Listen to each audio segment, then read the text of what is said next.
Howdy everyone. Today's video is going to be a little brief. I know I've been a little out of the loop, so a short video is a bit of a bummer, but I do want to show you some things I cranked out in the time I was gone before talking about that. So we'll be looking at a squad of Possessed and a Chaos Sorcerer for the Brothers Paradox. First off is a squad of Possessed made from the Word Bearer's Gal Vorbak kit from the Horus Heresy line.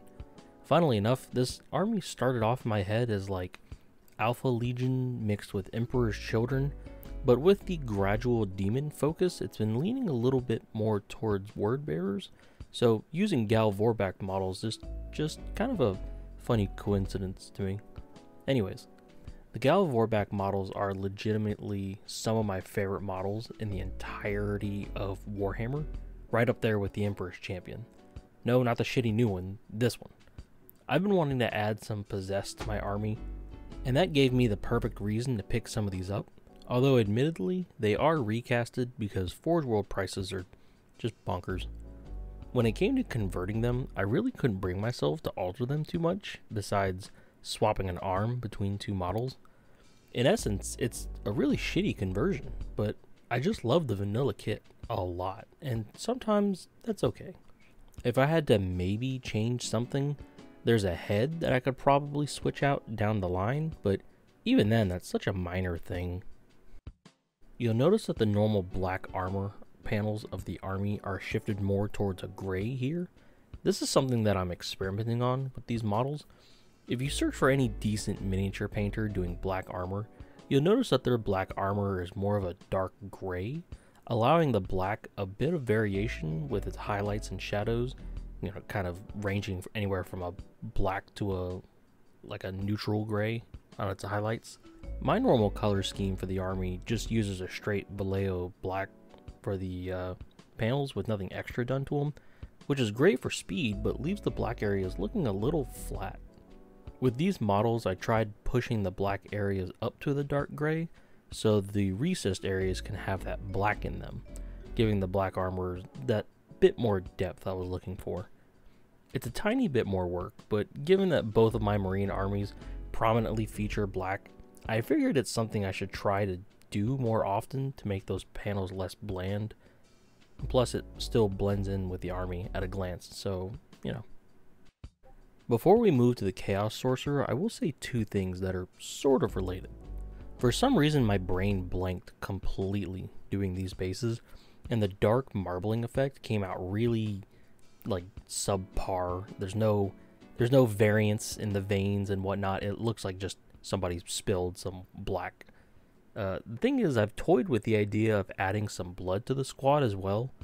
While I normally like my models more towards the clean side of things, I could use some of the blood to mask some of the shoddy base work, but also that these big large chunks of black in the marble do help add some variation from afar, like when you look at them in the whole army.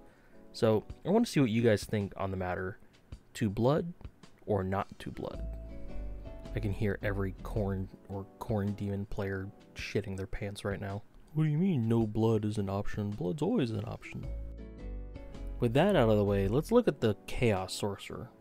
I really like how this model came out in general. Might be one of my favorite HQ units I've done.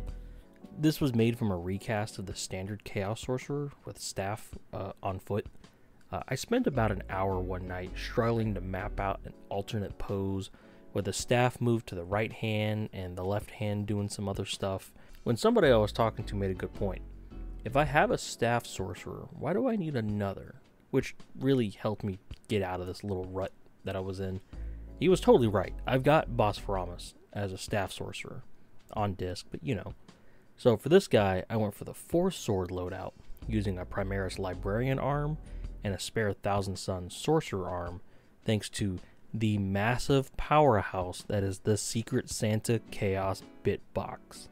Seriously, if you ever see this video, Mr. Kind Anonymous Gift Giver, know that you and this box are fueling this entire army. I don't say this lightly, but you are the GOAT. But yeah, this guy got his arms and head swapped out, but is otherwise as is. The main thing that immediately catches the eye is the tiger stripe pelt on the underside of the cape. I was a bit hesitant to add a tiger pelt to this mini, mainly due to the bright orange standing out a bit from my army's color palette in general, but I'm glad I ended up doing it. Not only did it come out pretty good in my opinion, but the orange plays well with the various pinks and purples and the red found on the model. What I was even less sure about was putting the design on the underside of the cape.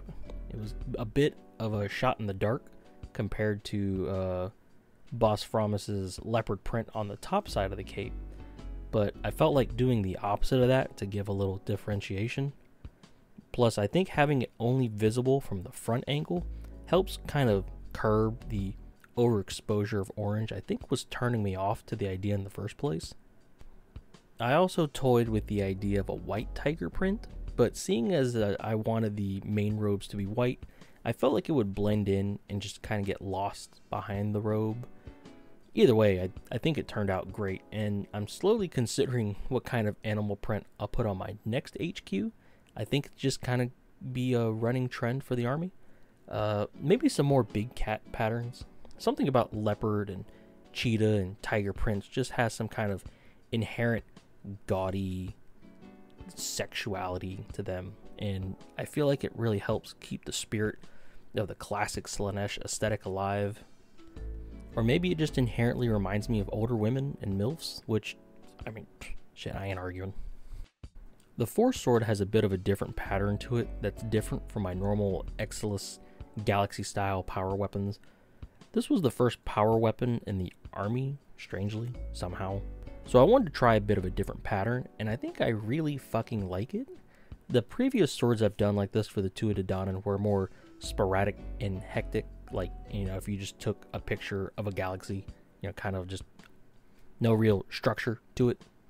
But focusing the darker bits towards the middle and moving outwards towards the brighter colors really gives this great effect, kind of glowing, that honestly, genuinely didn't take more than 5 minutes. Like, doing the sword was the fastest thing on the model. I'm not sure if I'll do this pattern on other factions, just for internal consistency, but this is for sure what I'll be doing for the Brothers Paradox. Maybe it's their signature pattern or something, or maybe, I don't know, maybe every faction will have a kind of different, oh no, I can't, yeah, whatever, I'll work it out. With the models fully showcased, please allow me to give a bit of an update on things here in the lab and on the channel. Don't worry, it won't take long, I promise. First off, I'd like to say that I'm sorry about my productivity, which may sound weird to open with, but hear me out. I know I do a video about once a month, and I'm sort of on schedule for it, but I normally try to get more done than I have. Not only did Fire Emblem Engage come out, and I was very excited to pour some uninterrupted time into it, but I generally haven't been feeling very good lately, especially after I finished Engage. Like, it took me a week to beat Engage, just going through it casually, and as soon as I finished, I just felt like dog shit, like complete dog shit. Not only was I physically under the weather, but mentally I was kind of struggling with the strange duality of both the anxiety or like built up energy of not being busy, but simultaneously not interested in doing anything. So all that energy was just kind of bottled up. I feel like having these crafting projects to work on is beneficial for my health, as it gives me a direction to focus the positive and negative energies towards something, but I tend to overexert myself in the process, coupled with a strange schedule working around another person's schedule, working awful swing shifts, and generally not getting a lot of rest. Like, I'd say on average, I maybe get about 5 or 6 hours of mediocre sleep, if I'm lucky, 8 hours of awful sleep, maybe, which is enough to get me to an off day where I can crash for about 10 hours. I generally just don't sleep well. Not working on things is pretty counterintuitive to growing the channel a bit more this year, as I've stated was my goal for this year, but I can only do so much when when I'm dying. Well, I'm not dying, but you know. Essentially, I'm a bit of a workaholic. but I'd say I'm comfortably over the worst of the drawbacks this has caused me in the past month. Ever since catching COVID back in whenever, I know I'm noticeably sick more often. Like, I used to be one of those people that got sick maybe once a year, and now, like, it's kind of a regular occurrence for me. Which, I gotta say, being used to only getting sick one time a year, this regular occurrence shit is, I gotta say, it really, really fucking sucks. But them's just the cards I've been dealt, you know? But I've been getting back into the groove as the days go by. Just working on this little squad and HQ really got the mojo flowing. So with a little luck, I'll be back to my old self once again. It's just a matter of the ebb and flow like the tides, and Bruce Lee told me to be water, and he can kick my ass, so I'll just do what he says so he doesn't hurt me. With all that out of the way, I'm very excited to bite into another project. I want to put more effort into my Exodites and really get them noticed by the larger community, because not only do I feel like my Exodites are pretty unique, but Exodites in general just aren't very popular, I guess. Maybe not popular, but no one really does them, you know? And it's like, I've got a niche in a niche, you know? I feel like that really grabs some eyes. Plus, I just really, really fucking like doing the sculpting for all of that.